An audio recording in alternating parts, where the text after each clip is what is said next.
Bienvenidos a IBCoffee Podcast, un espacio pensado para ustedes, los profesionales de la contabilidad y administración en Venezuela. Hoy nos adentraremos en un tema que estoy seguro les interesa: las reglas de valoración de bienes y derechos para el impuesto a los grandes patrimonios.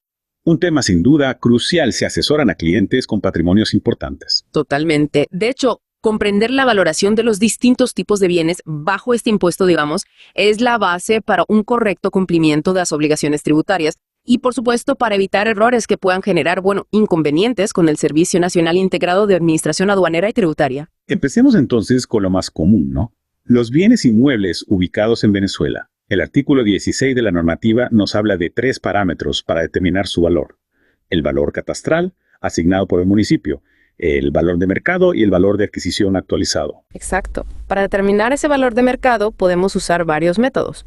Por ejemplo, la comparación con ventas de inmuebles similares en la misma zona, o incluso solicitar un avalúo a un profesional certificado.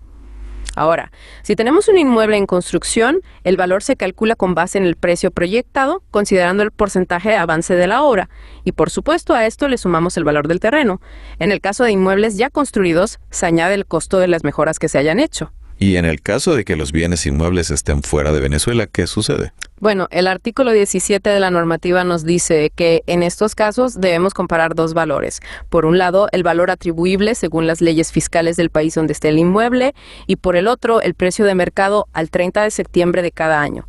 Se usa el valor que sea mayor. O sea que quienes tengan propiedades fuera de Venezuela deben conocer no solo el valor de mercado de sus bienes, sino también las regulaciones fiscales del país donde estén ubicados. Así es. Para saber el precio de mercado en el exterior, a veces hay que consultar fuentes de información especializadas. Incluso contratar a profesionales en el país donde se encuentre el bien.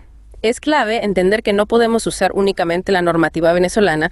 Cada país tiene sus propias reglas fiscales. Pasemos ahora a los bienes inmuebles que se derivan de contratos de multipropiedad, tiempo compartido o figuras similares. El artículo 18 de la normativa establece que en estos casos se utiliza el mayor valor entre el precio de adquisición y el precio de mercado al 30 de septiembre de cada año. Es decir, se compara lo que el contribuyente pagó por el derecho de uso del inmueble con el precio que éste tendría en el mercado, en esa fecha, claro. Interesante. Hablemos ahora de la valoración de acciones y participaciones, un tema que sin duda genera muchas preguntas. Por supuesto. El artículo 19 de la normativa, distingue entre las acciones o participaciones que cotizan en bolsa y las que no. Si cotizan, se toma como valor el precio de cierre al 30 de septiembre en la bolsa donde se negocien. Y si no cotizan en bolsa, ¿cómo se determina el valor? En ese caso, se divide el monto del capital más las reservas que aparecen en el último balance aprobado al cierre del periodo de imposición del impuesto sobre la renta y se divide entre el número de títulos, acciones o participaciones. Así obtenemos el valor de cada una. Pasemos ahora al artículo 20, que se refiere a joyas, objetos de arte y antigüedades. Para estos bienes, la normativa dice que debemos considerar el mayor valor entre el precio de adquisición actualizado y el precio de mercado al 30 de septiembre de cada año.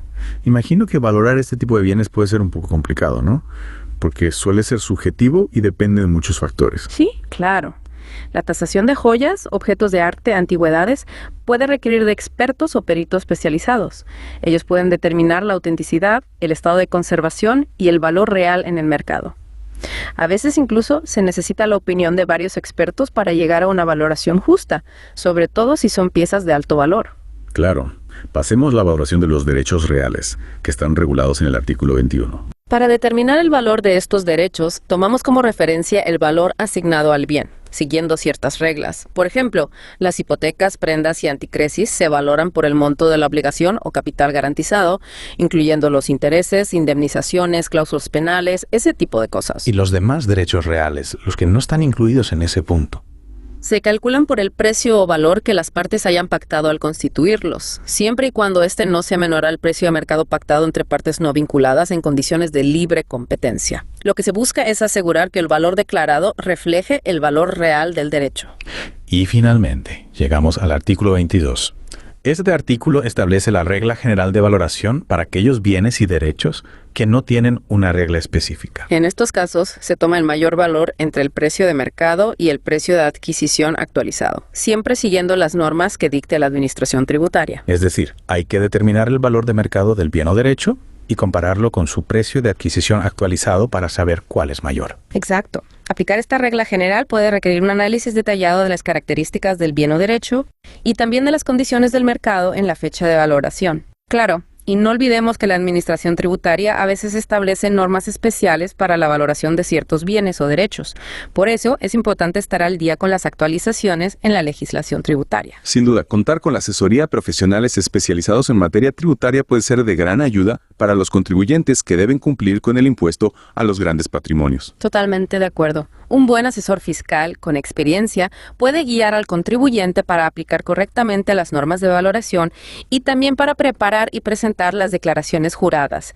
Recordemos que lo importante es cumplir con nuestras obligaciones tributarias de forma transparente y precisa. Hasta ahora hemos visto las diferentes reglas de valoración de la normativa, pero es importante entender cómo funcionan en la práctica, ¿no? Por ejemplo, imaginemos un contribuyente que tiene un apartamento en Caracas que compró hace 10 años por, digamos, 100,000 bolívares. Hoy en día, ese apartamento vale 300,000 bolívares en el mercado y su valor catastral es de 150,000. ¿Cómo se determina el valor que debe declarar para el impuesto a los grandes patrimonios? En este caso se aplica lo que dice el artículo 16, que debemos considerar el mayor valor entre el valor catastral, el valor de mercado y el valor de adquisición actualizado. En nuestro ejemplo, el mayor de los tres es el valor de mercado, 300,000 bolívares, ¿verdad? Entonces ese sería el valor a declarar. Claro, hay que recordar que el valor de adquisición actualizado se calcula usando los índices de precios al consumidor que publica el Banco Central de Venezuela. Otro ejemplo que puede ser interesante es el de las acciones que no cotizan en bolsa. Supongamos que un contribuyente tiene acciones de una empresa familiar y el último balance aprobado, al cierre del periodo de imposición del impuesto sobre la renta, refleja un capital más reservas de 500,000 bolívares. Si la empresa tiene 1,000 acciones emitidas, ¿cuál sería el valor a declarar para cada acción? Ahí aplicamos la fórmula del artículo 19, dividimos el monto del capital más reservas, 500,000 bolívares, entre el número de acciones, 1,000. El resultado, 500 bolívares por acción, sería el valor a declarar para el impuesto a los grandes patrimonios. Importante recordar que esta fórmula solo se usa para acciones o participaciones que no cotizan en bolsa. Entender cómo se aplican estas reglas en la práctica es fundamental para evitar errores en la declaración del impuesto a los grandes patrimonios. No se trata solo de conocer la ley, sino de saber interpretarla y usarla en casos reales. Exactamente. Un error común es pensar que siempre se declara el valor de adquisición, sin tomar en cuenta los otros parámetros que establece la ley. Esto puede llevar a una subdeclaración del impuesto y a posibles sanciones del CENIAT. Y además, la valoración de los bienes y derechos no es algo estático. Las condiciones del mercado, las fluctuaciones en los índices de precios, las actualizaciones en la legislación tributaria, todo eso puede afectar el valor a declarar en cada periodo fiscal. Claro, por eso es tan importante mantenerse informado sobre las novedades en materia tributaria y consultar con profesionales especializados si hay dudas. La asesoría a tiempo puede evitar muchos problemas con el CENIAT. Si bien hemos hablado de las reglas de valoración para los principales tipos de bienes y derechos, hay otros aspectos que los contribuyentes deben tener en cuenta al declarar el impuesto a los grandes patrimonios. Por ejemplo, recordar que el impuesto se calcula sobre el valor total de los bienes y derechos, menos las deudas y cargas que graven esos bienes. Así es. Es fundamental que los contribuyentes tengan un registro detallado de sus bienes y derechos y también de las deudas que los gravan. Esto facilita la declaración del impuesto y permite calcular con precisión el monto a pagar.